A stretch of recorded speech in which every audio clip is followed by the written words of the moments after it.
Je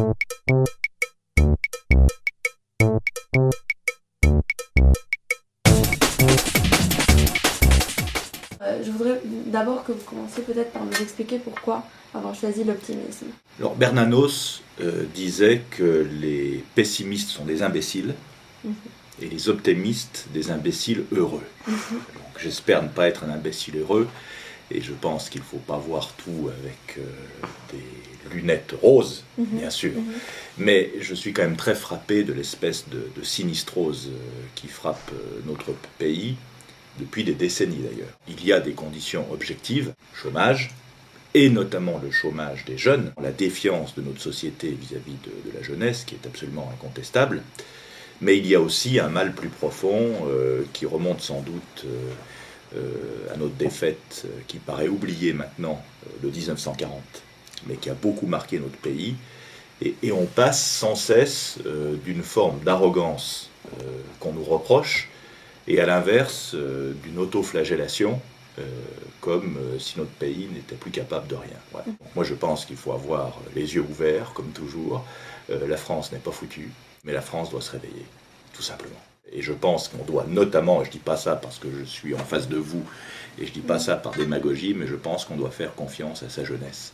Alors moi, quand je vois des jeunes partir de France pour accroître leur expérience, je suis tout à fait content, parce qu'ils ont une chance que ma génération n'a pas eue. Ce qui me désespère plus, c'est quand un jeune part travailler à l'étranger en disant « j'ai l'impression que ce pays ne me comprend pas et j'ai l'impression que je ne pourrais pas y faire mon trou et que je ne pourrais pas faire valoir mes talents ». Je pense qu'on a une révolution morale et intellectuelle autant qu'économique énorme à faire, et je pense que ça passe d'abord par l'optimisme.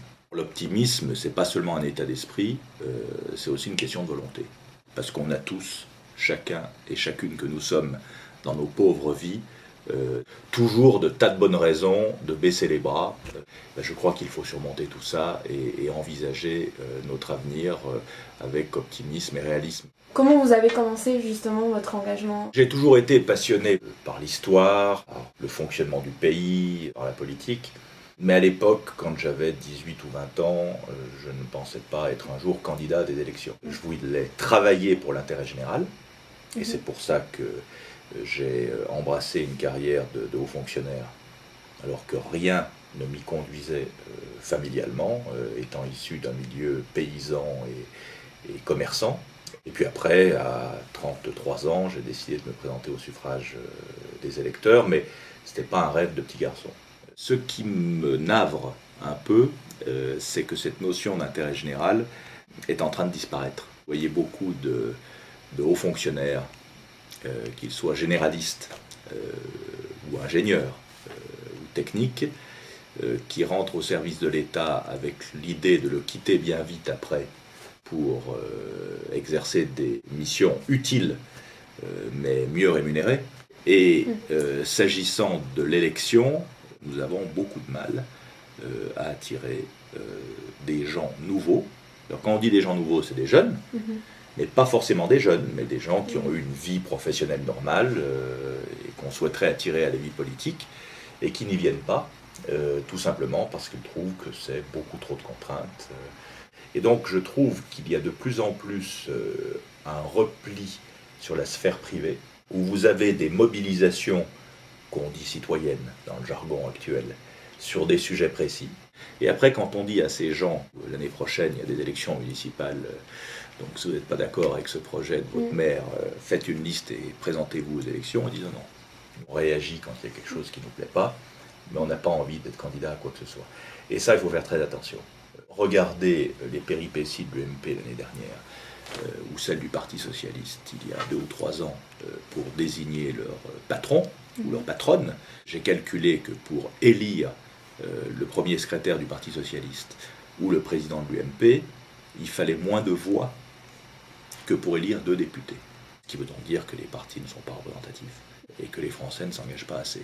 Donc ça, je pense que, comme je m'adresse à des jeunes, quelles que soient vos opinions, quel que soit l'âge, vous décideriez de franchir le pas. Si vous avez l'occasion de vous engager, faites-le. D'abord, je crois, avant de s'engager en politique, en tant qu'élu, j'entends. Mais avant d'être candidat à une fonction, je pense qu'il faut avoir un métier, qu'il ne faut pas être un professionnel de la politique, qu'il ne faut pas vivre de la politique. Et il faut être indépendant par rapport à la politique. Si dès vos études, vous suivez un cursus qui est malheureusement de plus en plus répandu, c'est-à-dire on fait des études de droit ou de sciences politiques, ensuite on est assistant parlementaire, ensuite on est collaborateur d'un maire, d'un député, d'un ministre, et ensuite soi-même on devient élu. Le parti peut vous mettre le pied à l'étrier en vous faisant élire conseiller régional ou si vous êtes plus gradé député européen, parce que vous êtes élu à la proportionnelle. Donc ce n'est pas vraiment les électeurs qui vous choisissent, parce que c'est le parti qui vous aura bien placé. Je pense que ce n'est pas une bonne solution.